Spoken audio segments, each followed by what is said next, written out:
Hey, so wanted to make this video to show the three circles and how we draw it. And Jason says hi. Here he is. Hello. He's watching me do it. So I told you, like, we literally just, this is like how we segue in. I ask people, like, hey, we're just going around and want to encourage people. How can I pray for you? And that's what leads them, to share a prayer request, which typically leads to talk like brokenness, and brokenness is kind of what relates us all and is our need for the gospel. And so that's how this tool is so helpful, because the gospel is what bridges God's design in his original plan and our brokenness, and it bridges that. And so this has been so effective and had amazing conversations, and it's also a really cool next step to know where someone's at, so that if you're just like, you know what, like, you pray for them, you're like, I'll be praying for you for that. Well, you can pray right then and then share this with them, because we go into it and we're like, hey, can I share this really quick with you? It's something that gives me hope. And even in these hard times, or like in this brokenness, something that like I can hold on to, that reminds me that it's okay, that there's hope in this. And so that's what these three circles are. They're amazing. It's the gospel, which me and Jason were just talking about this, but a lot of Christians even don't know how to define the gospel. You ask them what the gospel is, and they're like, I don't know, Jesus. Like, that's kind of what they say. So this is the gospel, or like, I'll share the gospel with this, which is so cool. So here's the three circles. So what I'll do is I literally pull out a piece of paper and write this. I'm like, okay, so God created this world, and it was in his design. It was perfect. There was no pain. Everything was used for its intended purpose, and it was so sweet and so perfect, like the Garden of Eden, like we hear. But then what happened is we thought we could make ourselves feel good, and we thought we could use what God had made and use it for ourselves to make ourselves feel better, and that we could almost be like God. And so that was called sin. And what sin led to was brokenness. I love too how Robbie, one of the guys training us, shares just about sin. It's kind of like if you play baseball and you play like baseball's supposed to be played with a bat, and it's effective and it works, and that's how you play baseball. But what sin was us, it's like using a coffee pot to play baseball. It doesn't really work. It's kind of like it shatters and doesn't really go like it's supposed to. And that's kind of what sin was, and it led to brokenness. And so here we are in our brokenness, and we try to fix ourselves and try to make ourselves feel better. And so, for me, what that was self-help almost. Just trying to tell myself it's gonna be okay. Like, I don't have a dad, but I know, like, life's okay. And what I realized was that did not help. It just, when I would get sad, it would lead to even more brokenness. Some people turn to alcohol, like people in my family.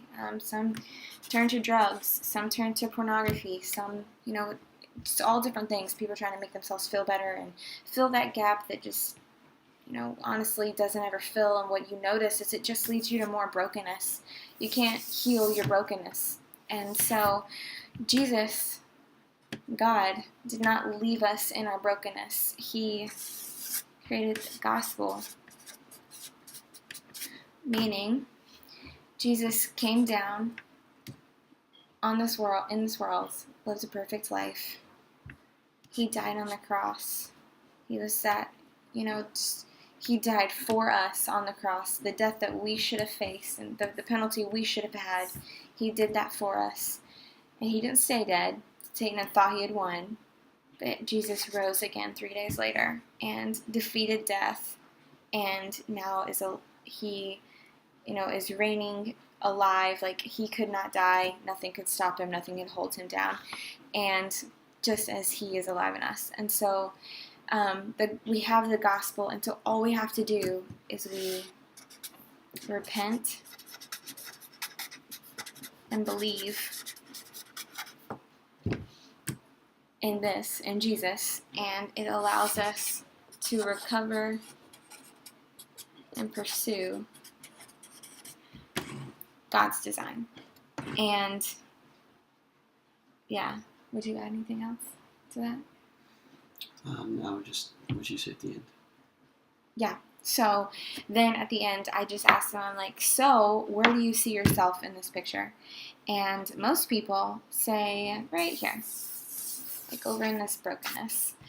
And this is where it really leads to a really cool opportunity to go a next step with them. And if they're there, I ask them, so what do you, like, do you say where do you want to see yourself, or what do you think? Yeah, that's what I would say. Yeah, so like where do you want to see yourself in this?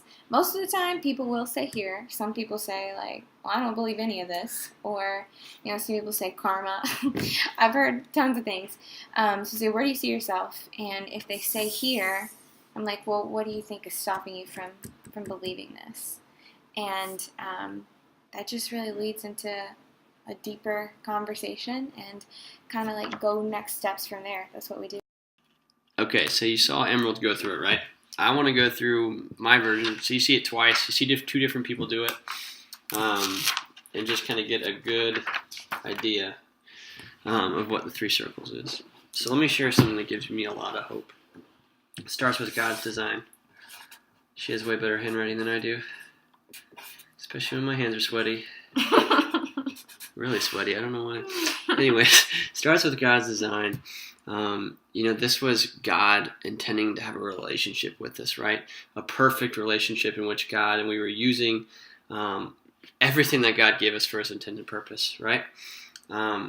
Something happened in us to where we wanted to use things for ourselves. We wanted to take these things and use it for ourselves and just kind of forget God. And all of us has fell into this. The Bible calls it sin.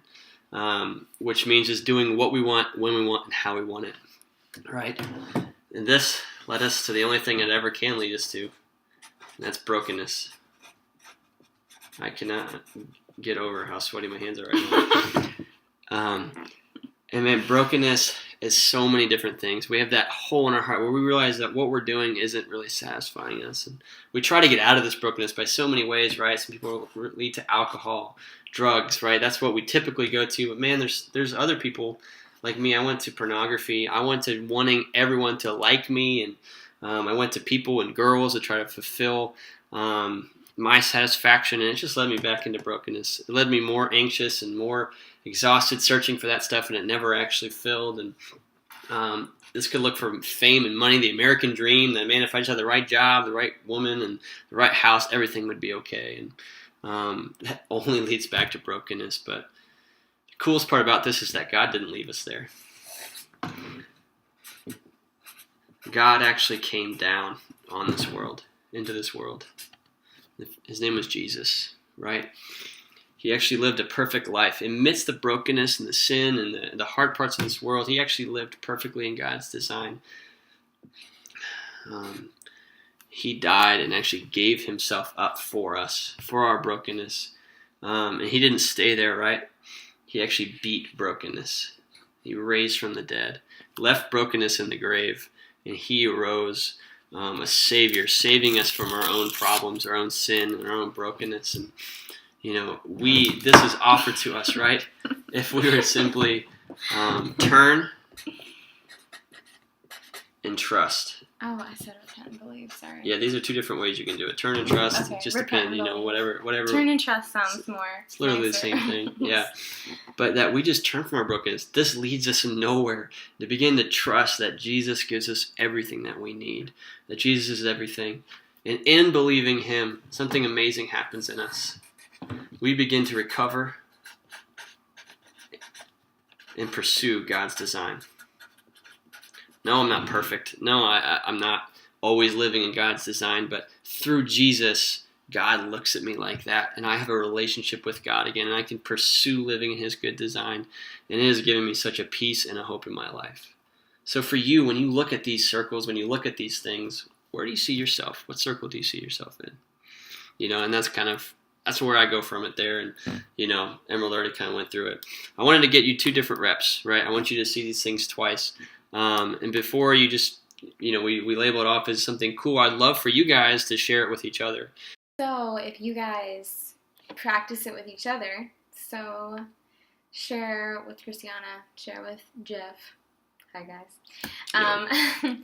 And just try to do it. And it's really, really simple. I've shared this with people too, like waiting in line at the doctor, even sitting beside her. And we've been to strip malls doing this and neighborhoods. It's been really, really cool. And sometimes you get like just people who don't want to hear it. But honestly, more often than not, it's more people who are just broken and really appreciative. And if anything, there's someone you can follow up with later. And it's been just amazing. You just never know what the seed's going to do. Yeah.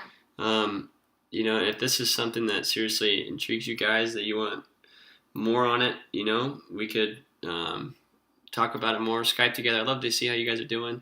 And even go over, there's a cool thing that we kind of use behind the scenes with this called the gospel responses, and it helps us kind of give a framework of what that conversation might look like, and how they respond and what we could do to continue on the conversation. It's super practical, and at first I was like, man, I don't like this. I like it kind of more natural. And then for me, it was like convicting. I looked myself in the mirror and said, well, okay, how many gospel conversations are you having with unbelievers? And it's like, well, none.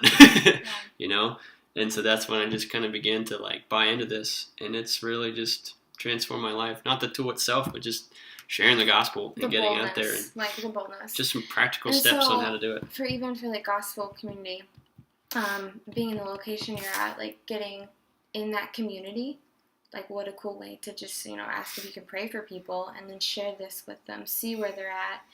And like this is something, like we've met some new believers who've just become Christians, been baptized. We've taught them this, and then they share it with other people. We've had so many stories of people doing this. Like even in the small group we just started, one girl's a nurse, and she shared it with someone at the hospital she works at. And the girl calls it the circle of life. That's what she calls it. And she's like, I just can't stop thinking about that circle of life thing you showed me.